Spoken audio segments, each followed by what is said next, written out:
Los que ya seguíais este canal a mediados y finales del año pasado recordaréis cómo advertíamos y puse mucho empeño en explicar por qué esto iba a pasar, de la subida de tipos de interés a partir de marzo del año 2022 por parte del Banco Central Europeo. Pues bien, esta subida finalmente ya está aquí. El Banco Central Europeo es la institución monetaria de la Unión Europea creado en 1998 que tiene fundamentalmente el objetivo de mantener la estabilidad económica de los estados a través fundamentalmente de deuda, darle deuda a los estados, darle crédito, darle dinero cuando lo necesite. Pues bien, para mantener la conveniencia política y económica entre los diferentes países que conforman la Unión Europea y bajo la tutela, el beneplácito y el beneficio de estos países que son los que marcan la línea del Banco Central Europeo, fundamentalmente Francia y Alemania, el Banco Central Europeo ha estado dando deuda como si fuera confeti, es decir, imprimiendo dinero, porque tiene la capacidad de imprimir euros,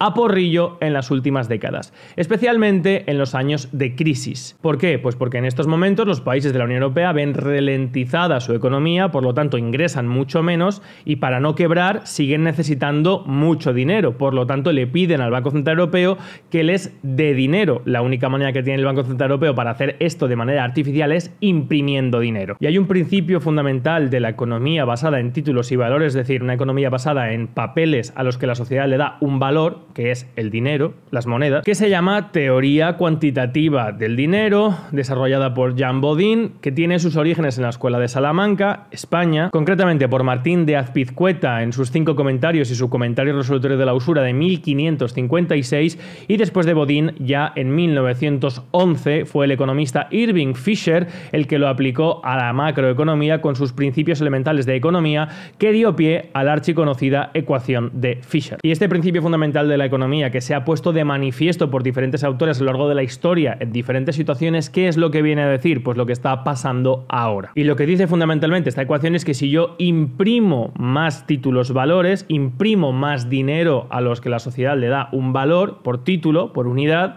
pero este incremento de la masa monetaria, es decir, esta impresión, no es correlativa, no está adecuada a un aumento de la producción, el valor de esos títulos baja y los precios suben.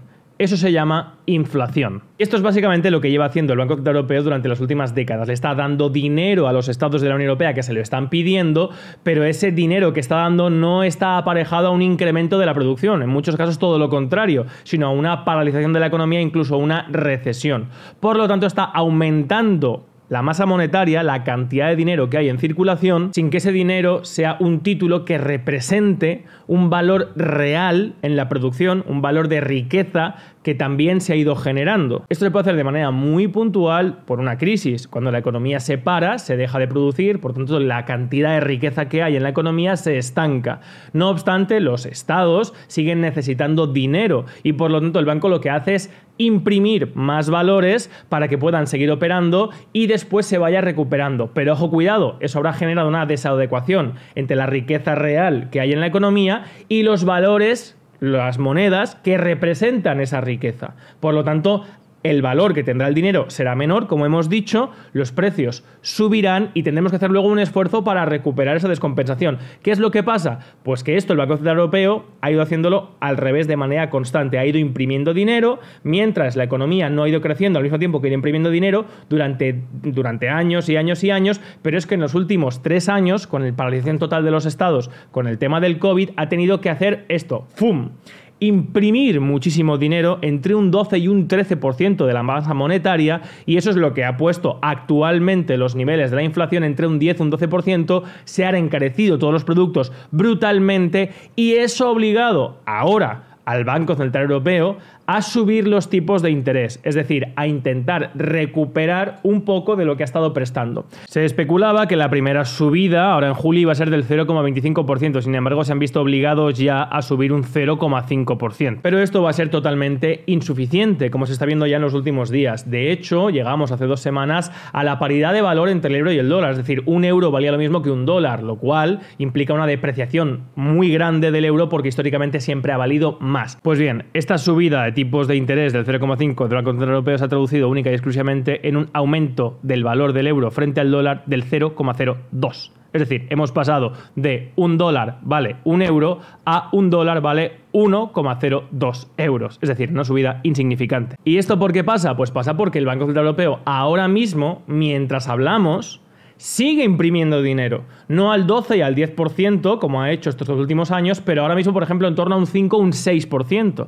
Es decir, sigue agravando el problema. ¿Por qué? Pues porque hay estados en Europa que gastan mucho más de lo que producen y el Banco Central Europeo no puede cerrar el grifo porque estos países directamente quiebran, como ha dicho hace nada Christine Lagarde, que van a aumentar los tipos de interés. Justificaban esto públicamente porque no quieren que Grecia, Italia, pero particularmente España, quiebren, ya que esto supondría de todas un desmoronamiento y el fin de la Unión Europea. Y eso es ante todo la clase política europea lo que pretende evitar, en primer lugar, por supervivencia, y los países más favorecidos económicamente por la responsabilidad que han tenido a la hora de confeccionar el modelo económico que posteriormente han querido instituir también en lo político, en el caso de Europa en las últimas décadas con la llamada Unión Europea actual. Y antes de explicar esto último, que me parece de lo más importante del vídeo para entender cómo hemos llegado a esta situación, cuáles son las consecuencias de la política de los últimos años y posibles alternativas y soluciones a futuro, deciros ya que esta subida del 0,5 sí que se va a repercutir en vuestros bolsillos a todos aquellos que tengáis una hipoteca a tipo variable. Vais a pagar entre 3.000 y 6.000 euros más anuales.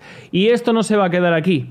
Van a venir nuevas subidas porque, como hemos visto, esta subida del 0,5 va a ser insuficiente y posiblemente en septiembre-octubre haya una segunda subida, a finales de año otra. ¿Y cómo hemos llegado aquí? Es por culpa del COVID, por culpa de Putin, de la guerra de Ucrania, de Estados Unidos. ¿Qué es lo que ha pasado? ¿Cuáles son las consecuencias de esta situación?